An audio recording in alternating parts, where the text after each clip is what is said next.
So have you ever looked at someone and just known they are a criminal, a killer, or a psychopath? Yes, of course you have. We all do it. So, is there a key feature in our faces that give away our dark inner beings? Well, no. But you'll have heard about it, and that's because there have been these long-held beliefs that were started by our pal Lombroso. Now, he said that people are born bad because they were genetic throwbacks. Poor things hadn't evolved. But it wasn't their fault, of course, but they would turn to crime as they're just unable to fit in because that's just the way they were born. I mean, how many criminals did he actually know? Well, about 4,000, which he then analysed to see exactly where his theory could fit and how he could ensure that those 4,000 people definitely all had similar criminal characteristics. A thief has an expressive face, a heavy brow with a ridge that was sloped backwards, and a small, wandering eyes. A murderer, they have cold, glassy stares, bloodshot eyes, and a big hawk-like nose. Sex offenders, thick lips and protruding ears. And a woman criminal, well, she'd be shorter and more wrinkled, with darker hair and a smaller skull than normal women.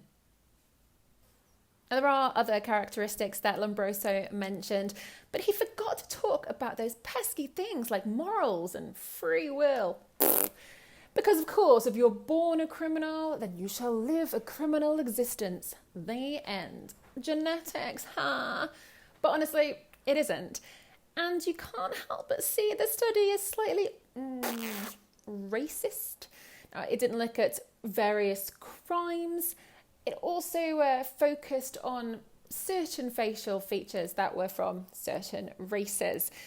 And around the time about the 1870s, there was this huge influx of crime in Europe. And that was because poverty was high, squalor was everywhere, pesky cost of living crisis was really affecting people, and therefore crime was on the rise.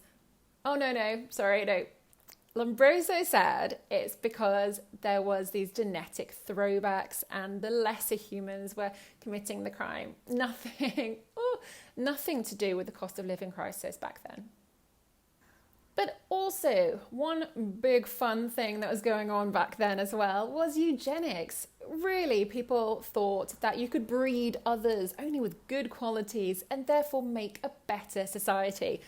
Yep, that's the same theory that Hitler ran with.